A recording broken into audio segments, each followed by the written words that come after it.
Democratic Congressman Adam Smith said, as Trump tries to consolidate powers reserved to Congress under Article 1 of the Constitution, this decision demonstrates that his authoritarian overreach will not be tolerated in the United States of America. Donald Trump continues to threaten the possibility of starting a war with Iran without congressional authorization. Peter Baker of the New York Times reminded us this morning that Donald Trump said on July 19th, all three nuclear sites in Iran were completely destroyed and or obliterated. It would take years to bring them back into service. And Donald Trump's completely inexperienced so-called special envoy, Steve Witkoff, said this yesterday about Iran. They're probably a week away from having industrial-grade bomb-making material. So there's Steve Witkoff calling the Donald Trump of July 19th a liar, something we've all done. Joining us now is Democratic Congressman Adam Smith of Washington, of the state of Washington. He is the top Democrat on the House Armed Services Committee. Congressman Smith, thank you very much for joining us tonight. I wanted to, first of all, get your reaction to the Supreme Court ruling on the tariffs. Well, I think it's a huge step. I was perhaps a little bit overly optimistic in my statement there. I mean, Donald Trump is still ignoring the law and ignoring Congress on a wide range of issues. But it was the first really dramatic step from the Supreme Court to say no. President Trump, it is not true that the only check on your power is your own morality, as President Trump said.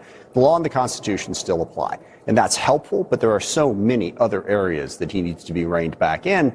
And we have to understand that that is the central through point in all of Donald Trump's terrible policies. It is all about consolidating power in his hands and trying to weaken or destroy any other institution that is supposed to check that power.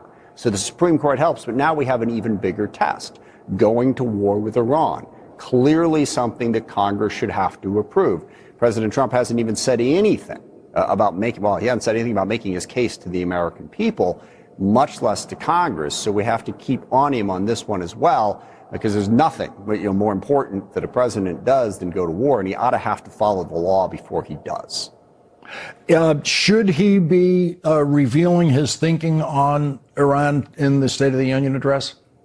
Absolutely. I mean, he should be certainly revealing what he thinks the right policy towards Iran is. I mean, obviously, don't reveal any sort of, military plans or anything that's classified. We reserve that. The Secretary Hegseth to reveal classified information. Mm-hmm. The president's not supposed to be doing that, but he should make the case to the American people as to what he's trying to do there. And this is a really dangerous moment, Lawrence. And I've been here before. And the Iranian regime is awful, terrible, brutally oppressive. They're spreading revolution and all kinds of violence throughout the Middle East, terrorizing their own people.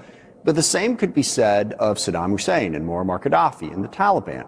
We have to get past the idea that evil can be fixed by applying enough military force. We should have learned that lesson by now, and we should be a lot more cautious about launching wars. War, you never know exactly where they're going, despite what the plans may say in advance. There appears to be no real Republican resistance in the Congress, in the House, or the Senate to Donald Trump launching a war with Iran at his whim.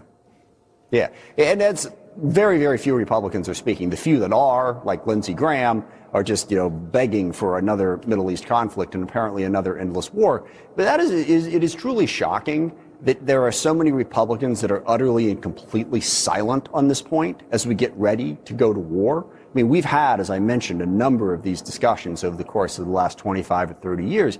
Members of Congress speak out one way or the other. But this, again, speaks to the Republican Party simply allowing Trump to be this all-powerful entity that they don't think they should question, even though they are duly elected representatives of this country who have a constitutional obligation to speak up. I mean, one way or the other, at least state your opinion and hold the president accountable to the law. Congressman Adam Smith, thank you very much for joining us tonight. Thanks, Lawrence.